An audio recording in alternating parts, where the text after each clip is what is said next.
Trump is threatening to pull US support if Europe doesn't stop just talking. Zelensky is urging America to slam Putin with real sanctions. Moldova just seized over $1 million in suspected Kremlin-linked cash. And inside Russia, the fuel crisis is so bad they are bringing back ration cards.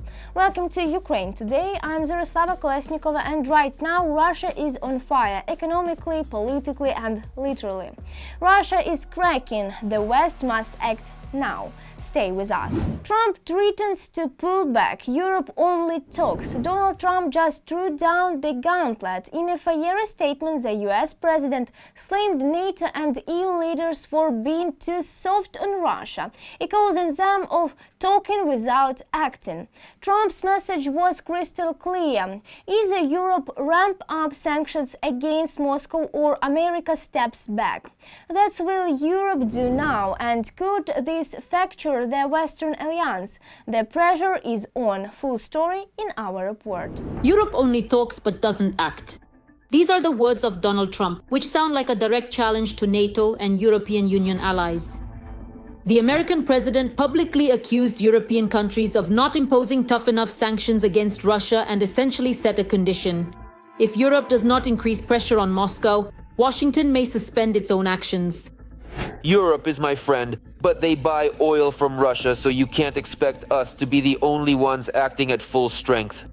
The White House is no longer willing to cover for the passivity of its allies. For the first time in a long while, a question that has long been discussed behind closed doors is coming to the surface. Who is really bearing the main burden of confronting the Kremlin today, the US or Europe? They buy oil from Russia, we don't buy oil from Russia. They buy a lot of oil from Russia. This is not a deal. Trump's statement was a response to calls from European politicians to the United States and personally to President Trump to increase pressure on Russia, to strengthen sanctions against Russia, including against Russian energy resources. So Trump responded. Irritated, somewhat aggressively, he showed his annoyance specifically toward the European partners, as if to say, there's no need to urge me to strengthen sanctions against Russia. Look at yourselves. You yourselves are buying Russian energy resources. Let me say right away, Trump's reaction is not entirely fair. And it is not aimed at making the Europeans increase pressure on Russia. It's more a reaction of refusal, a demonstration that Trump himself does not want to impose any new additional sanctions against Russia. It's a reaction based on the principle of you're the fool yourself. In other words, you're demanding that I impose sanctions against Russia, but you do it yourselves first, and then I'll see whether I do it or not.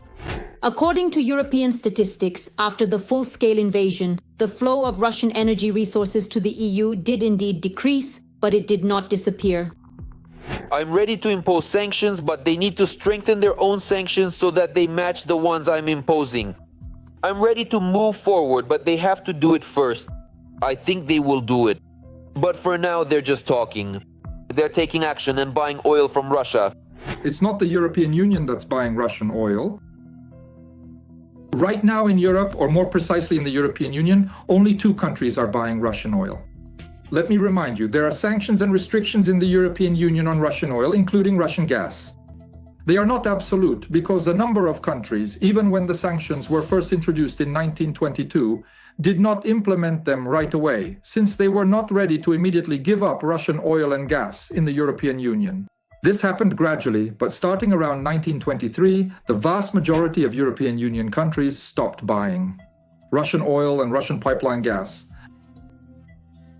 Nevertheless, 2 countries managed to secure the right for themselves. And it really was a matter of securing it, sometimes even by blackmailing the European Union, including in matters of sanctions policy. They secured the right to continue receiving Russian oil, which has been flowing to Europe via pipelines since Soviet times. Through the Druzhba oil pipeline? As you have probably already guessed, these countries are Hungary and Slovakia. Yes, the volumes are nowhere near what they were before the war, but even these purchases help fuel the Russian war machine. And in this regard, Trump's criticism does seem justified. However, who are we talking about? About politicians who are directly influenced by Trump. And one of these politicians, the Prime Minister of Hungary, Viktor Orban, is a close friend of Trump. So instead of criticizing some abstract Europe, Trump should directly address his friend, who would definitely listen to him and say, "Victor, you're still buying Russian oil. How can that be? Come on, stop this nonsense immediately. Yes, you're actually helping Russia in its war against Ukraine. And I'm sure, maybe not right away, with some transitional periods, but Orban would have to listen to Trump.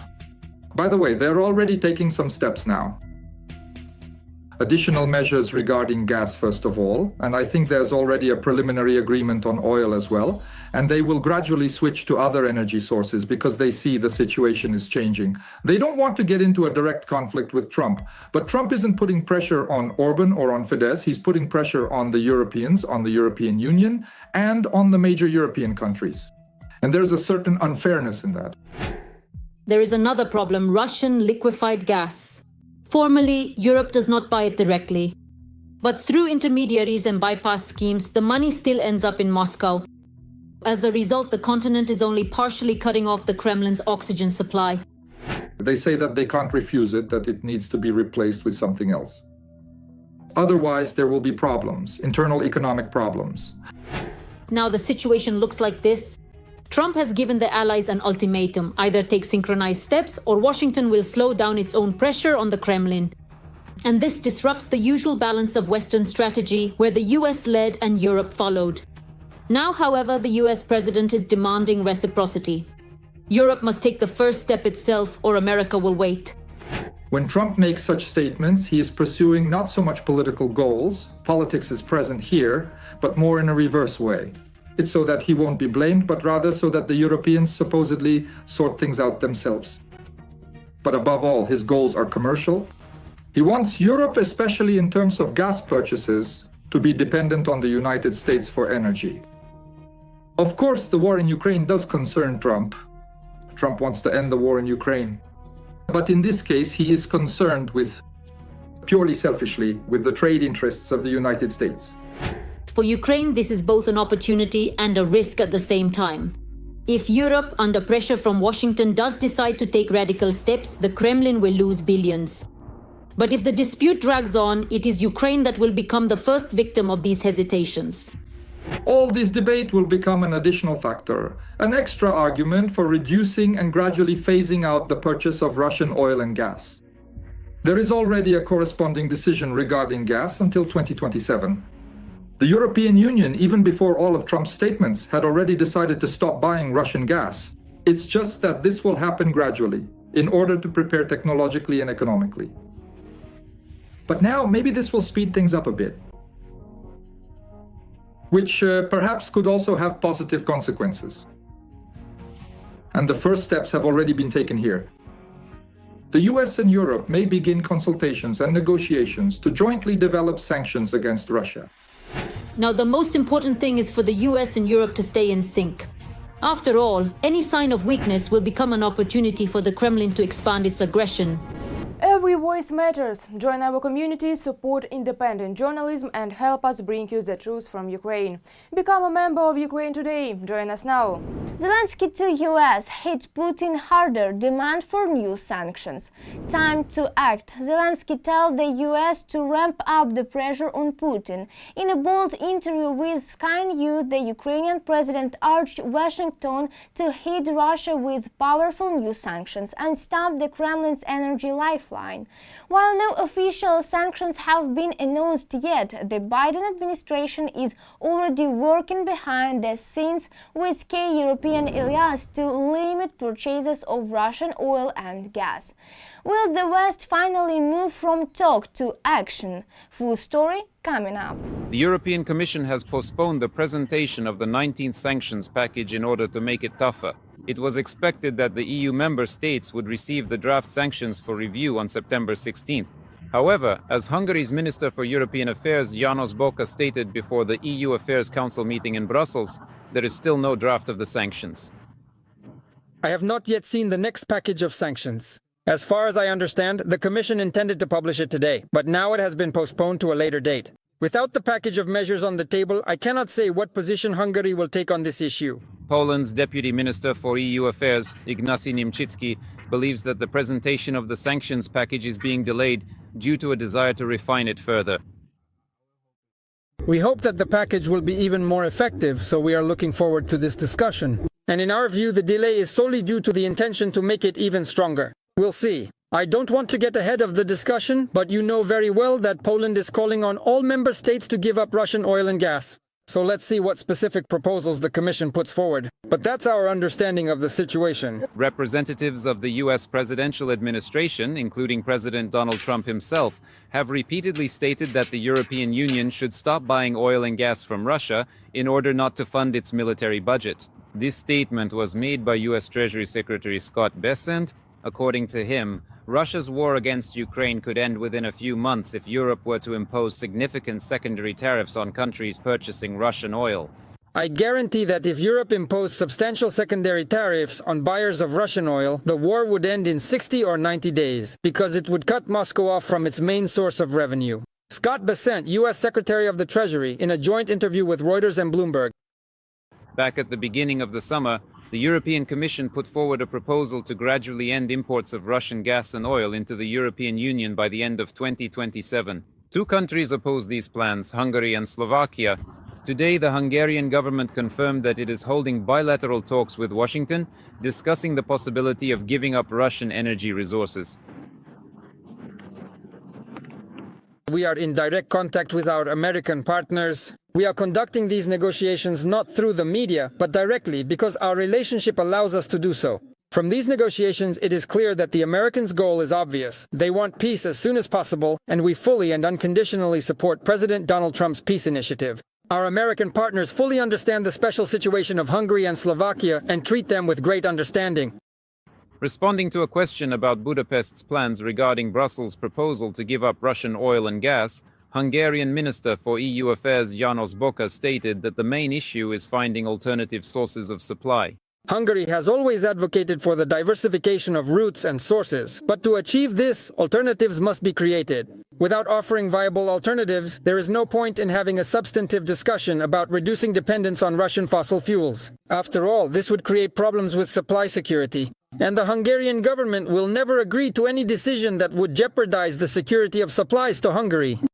On the issue of potentially abandoning Russian energy resources, Hungary's position has shifted from criticizing such a proposal to discussing it on a technical level. And while closed-door discussions are ongoing between Washington and Budapest, the European Commission assures that the development and consideration of the 19th package of sanctions is proceeding according to plan, without delays. We have seen reports about a delay, but the fact is that we never announced a specific date, so there is actually no delay.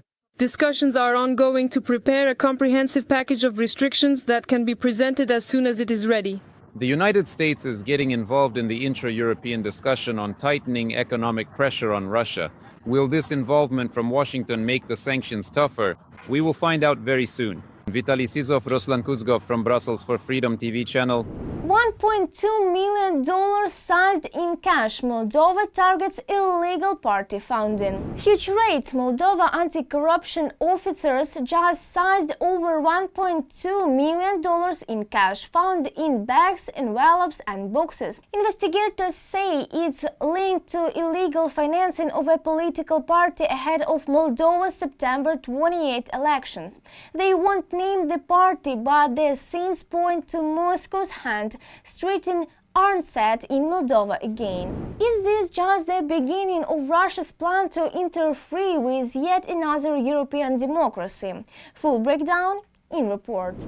Russia is paying to spread propaganda in Moldova. Through the networks of fugitive oligarch Ilan Shor and the Russian Promsvyazbank, money was funneled into the country, and programmers created the Taita app, a platform for openly bribing voters. How does the scheme work? Fake accounts post job listings with Russian phone numbers. Communication takes place via Telegram or WhatsApp.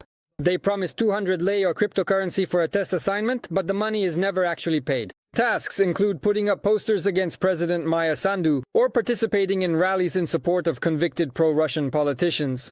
From a message by the Center for Strategic Communications and Information Security on Telegram. This is far from the first attempt to bribe Moldovan citizens. In mid-August, Ilan Shor offered $3,000 a month for participating in anti-government protests. I don't want to wait. I want to do it as soon as tomorrow.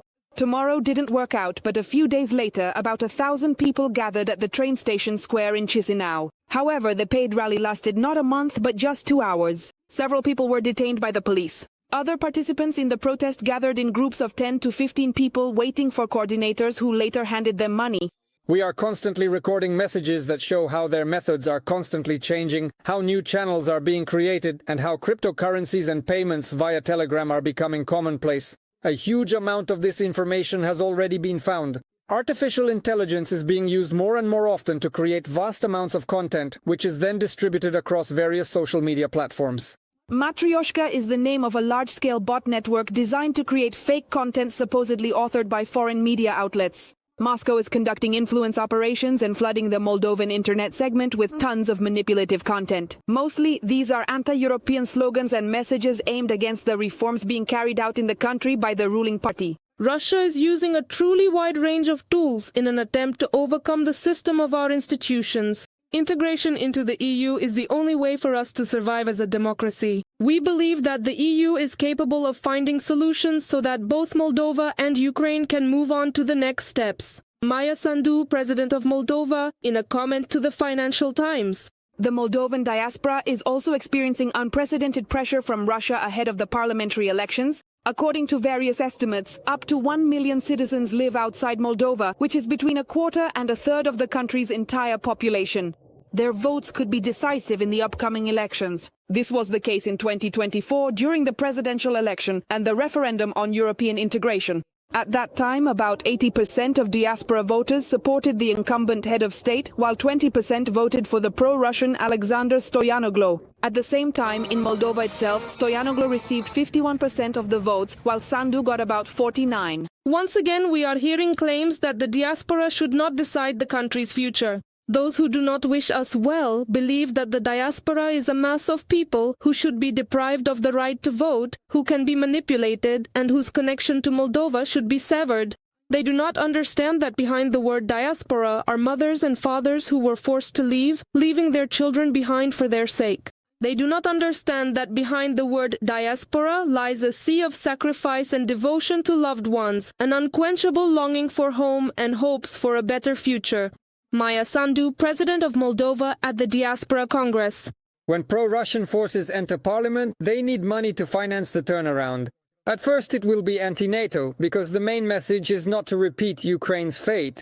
And then comes the funding to turn away from Europe. When they want to saturate the state with anti-democratic practices, they turn to shadow funds. And who is the world's best donor of shadow capital besides Russia? China. That's why this is not just about Eastern Europe, not just our small dimension on the continent's periphery. This is big geopolitics. On September 8th, the sociological company iData presented the results of a public opinion poll in Moldova.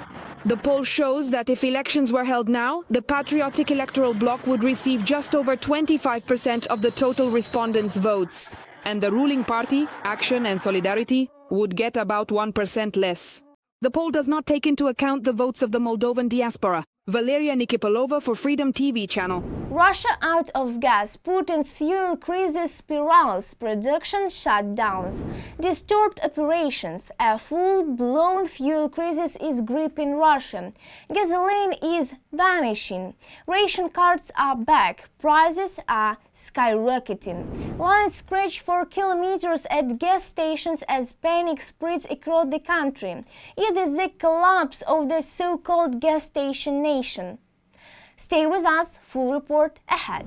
Production shutdowns, disruptions in company operations, a fuel crisis, gasoline shortages, kilometer-long lines at gas stations, the introduction of ration cards, and record price hikes. That is truly, truly unbelievable. Unbelievable. The shockwave is about to reach us. Are you kidding me? The fuel shortage is hitting Russia harder than it is officials' wallets. And it's all thanks to the Ukrainian armed forces drones, which have already knocked out a sixth of all oil refining in Russia. Oh shit. That was definitely a hit. The crisis arrived even before the end of the year. Here's what the line looks like on Melnishnaya, right on the road. I don't even have enough gas to wait it out in this line. Before this, fuel problems were only seen in the Saratov region and the Far East. This is the kind of frenzy we have here. A gasoline frenzy. It's a full-blown gasoline frenzy. After that, the shortage was recorded in the Nizhny Novgorod, Rostov and Ryazan regions, as well as in Crimea. Comrades, what's going on? There's no connection. Telegram isn't working. WhatsApp isn't working. I came to the gas station to fill up, but they said they're out of gasoline. Now they're only giving it out with coupons. What do you mean, with coupons? What's going on? Have we gone back to the Soviet Union? You wanted to go back to the USSR, and now you got it. There are already gasoline shortages in more than 20 regions. Here, we've also started having gasoline problems because of the strike on Kamenshchinsky. Now, just to fill up your car here, you have to, I don't know, stand in a line a kilometer long. That's about 60 or 70 cars at a single gas station. And when it's finally your turn, you drive up and there's no gasoline left. In occupied Donetsk, there's no 95th octane at the gas stations, and the fuel prices are much higher than in Moscow itself. There's no water in Donetsk. Currently, in a great many places, there is simply no gasoline to be found whatsoever, or the only available option is 85 octane. People get used to everything. Residents of the occupied cities of Ukraine complain about long lines at gas stations and limits on the amount of fuel you can buy at one time with ration cards. For the most part, fuel is unavailable in settlements that have been occupied by Russia since 2014. In temporarily occupied Mariupol, there's also a gasoline crisis. Prices are rising rapidly and huge lines form at gas stations with waits of 2 or 3 hours. In Severodonetsk, Luhansk region, due to the gasoline shortage, only 2 buses are available for several routes. Oil traders report, due to the severe shortage of gasoline and diesel fuel, products are being released with a waiting period of 3 to 4 or even 5 to 7 days. In Russia, they continue to lie to citizens, saying that the possible reason is seasonal fuel price increases and a rise in tourist activity. But as we can see, Ukrainian drones have proven to be far more effective than any plan from the Ministry of Economic Development. Another plant was hit, the largest Russian oil refinery in the Leningrad region. The Kiev refinery is among Russia's top 10 and processes about 21 million tons of oil per year. It produces gasoline, diesel, fuel oil, and aviation fuel. And here is the Ryazan oil refinery, a giant owned by Rosneft. The object then flew with great speed towards... It processes over 13 million tons of oil per year. Since the beginning of August, 2 units there had already been completely shut down after previous strikes, and now the entire plant is operating at half capacity. Journalists have calculated that in 2025, drones struck Russian oil refineries 38 times, and 24 of those attacks were successful. Everything lit up. Refineries were shut down for repairs, some units or even the entire production of fuel was halted. 5 plants have already been shut down: Kuibyshev, Novokuibyshev and Syzran. Their owner is Rosneft. The same fate befell Lukoil's Volgograd refinery and the Afipsky refinery. It is generally understood that the most effective sanctions are precisely those that work the fastest. That is, fire at Russian oil refineries, terminals and depots. The fuel crisis has also been worsened by Russia's budgetary problems, which have made gasoline sales unprofitable for companies. After all, even in Russia's remote regions where Ukrainian drones do not reach, there is also a shortage of fuel. Putin does not comment on the situation at all because he is hiding it. The Kremlin can no longer provide compensation from the state budget to the companies. This year, Russia has a budget deficit, and as of today, it already exceeds 5 trillion rubles. Thanks to Putin, who started the war. I'll just give a round of applause. That's all for today on Ukraine Today. If you want to stay ahead of the truth, like, comment and subscribe. And most importantly, become a sponsor and stand with us. Your support helps us expose Kremlin crimes, counter disinformation and amplify Ukraine's voice. Stay strong, stay informed and stay with Ukraine.